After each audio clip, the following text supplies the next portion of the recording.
Sir, several questions raised regarding the Defense Ministry and the External Affairs and Irrigation Ministries have been clarified by my colleagues from those ministries. My task, therefore, has been simplified to that extent. Before I go to the questions, financial and economic, raised by several honorable members, I should like to clarify one or two points which are more administrative than economic or financial. One of them was raised by my honorable friend. He raised the question about the recruitment by the assistant superintendent's departmental competitive examination and particularly about the examination held in 1960. He said that about rupees 6 lakhs were spent for the 1960 examination and later it was declared that no vacancies were available.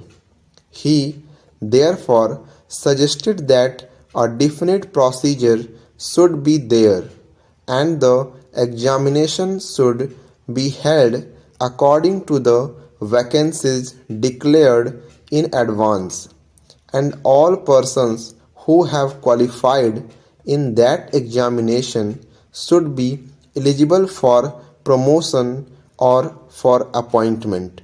Para. Sir, I do not know whether the honorable member knows how these vacancies are filled. He probably refers to the section officers grade in the Central Secretariat Service.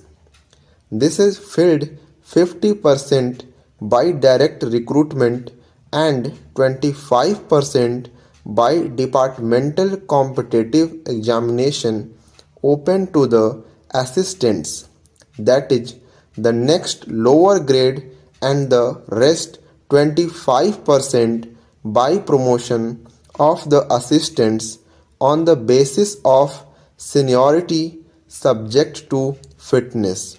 The examination, therefore, that he was referring to was a departmental competitive examination for filling 25% of the vacancies.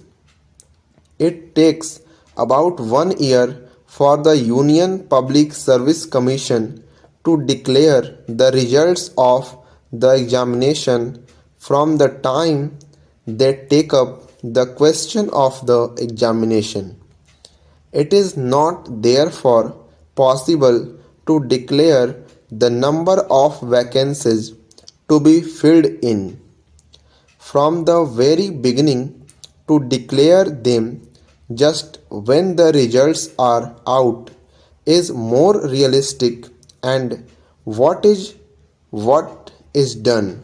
Sir, if the examination is treated as qualifying examination, the number of persons who will thus become eligible for appointment will be quite unrelated to the number of vacancies to be filled in, and then the very situation which the honorable member wishes to avoid would arise. It would not then be possible to hold any of the examinations at regular intervals, and promotions against this quota would become very fitful. Para. The honorable member also suggested that the rules for recruitment and promotion etc.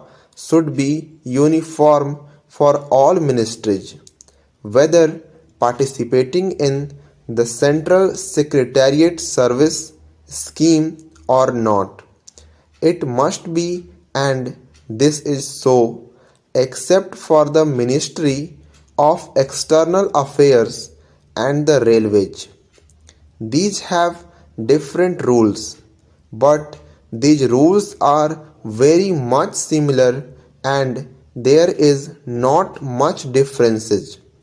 But because these persons are recruited for different purposes and by different agencies, they are separate.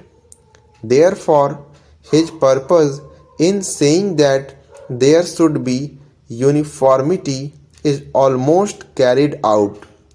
The only difference is that the Ministry of Home Affairs does not control the services in these two ministries. Para. Then, sir, questions were raised about backward areas and the backward states and also about the city of Calcutta. If the budget is properly scrutinized, it would be found that assistance is provided for the states, particularly the backward states, and the Finance Commission, which assesses the overall recruitments of the states, takes this into consideration and makes its recommendations, which are carried out every time the Finance Commission's recommendations are received, and they are received periodically according to the Constitution. Sir, I would like to give the total amount paid to the states on this account. Para. The main objective of planning is to create conditions in which living standards are raised in a sufficiently reasonable level and all citizens are given full and equal opportunity for growth and service. The plans seek to provide a balanced emphasis on increase in production and employment. The development plans are thus accepted as the means for ensuring equitable development in the field of social services.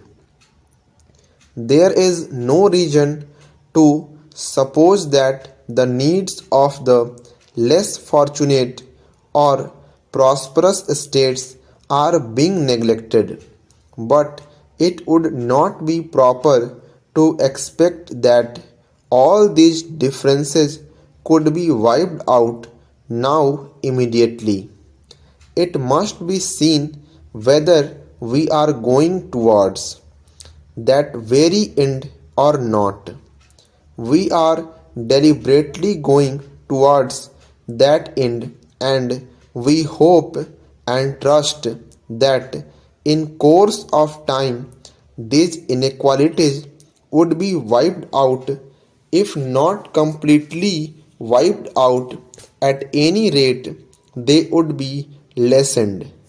My honorable friend complained about inadequate provision included in the plan for meeting the growing recruitments of the city of Calcutta, where even the basic services like water supply, sewage disposal, and drainage were not being augmented, and that the central government was not enthusiastic about solving these difficulties.